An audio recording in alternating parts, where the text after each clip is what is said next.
It has been 66 years since the last recorded sighting of Royal Navy frogman Lionel Buster Crabb. On April 19, 1956, at the height of the Suez Crisis, Lionel mysteriously disappeared, leading to theories of murder, espionage, and government cover-ups. But now, experts have shed more light on the puzzling turn of events, with the notable figure becoming the focus of a suspected conspiracy. In the final episode of Cover Up, Ministry of Secrets, an investigative podcast hosted by writer and historian Giles Milton and produced by Sarah Peters, the pair uncover the never-before-heard accounts of one of the great unsolved mysteries of the 20th century.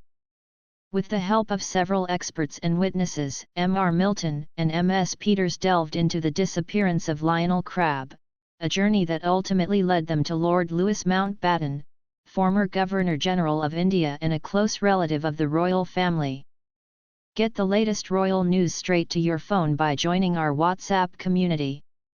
London-born Lionel joined the Royal Navy Volunteer Reserve in 1941.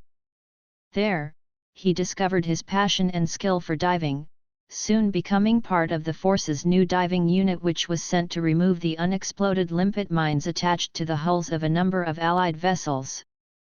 Nicknamed Buster after the American Olympic swimmer and action hero Buster Crabb, Lionel was recognized for his bravery and diving prowess. He later received a George Medal and was promoted to lieutenant commander in charge of all mine removal operations on the Italian coast. When World War II came to an end, Lionel received an OBE. And although he left the Navy shortly afterwards, he remained in close contact with his military comrades and assisted with a number of naval projects.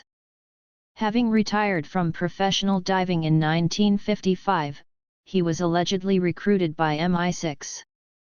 In April 1956, the current and successive premiers of the Soviet Union, Nikolai Bulganin and Nikita Khrushchev, arrived in Britain for a goodwill visit in the midst of the Suez Crisis.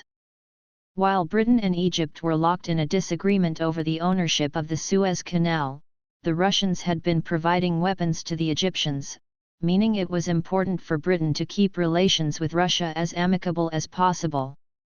The Russian ship Orjonikidze docked in Portsmouth, and shortly afterwards, Khrushchev angrily alleged his ship had been under surveillance by British intelligence. On April 20, in a supposedly unrelated incident, the Admiralty reported Lionel Crabb missing, presumed dead. Lionel's disappearance has been shrouded in mystery for decades. But now, for the first time, an expert has spoken out about the sad truth of his final hours. Anne Bevan is the widow of Dr. John Bevan, whose books, Commander Crabb, What Really Happened, and Crabbgate, explored the mystery of Lionel Crabb. Dr. Bevan, who died of cancer in February 2020, interviewed several people about the disappearance, many of whom had signed the Official Secrets Act, and he had sworn never to reveal what they said.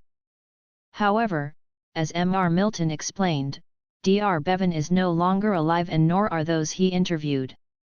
And so much of this story is now firmly in the past, adding, after all those years of husband and wife sleuthing, Ms. Bevan is now ready to share the real story. On Wednesday, April 18, 1956, Lionel checked into the Sallyport Hotel with his CIA handler, Bernard Smith, who had asked him if he would like to come down to Portsmouth to do an investigation on the Russian ships that were visiting, according to Ms. Bevan. After spending the evening at the pub with his old Navy pals, Lionel was still in a bad way at dawn the next day, April 19, when he was to make his secret dive, said Mr. Milton. What happened to him after that is largely unknown, other than he was spotted surfacing between two Russian cruisers. He may have passed out, Ms. Bevan said. If there was carbon dioxide buildup in his equipment, that could have contributed to him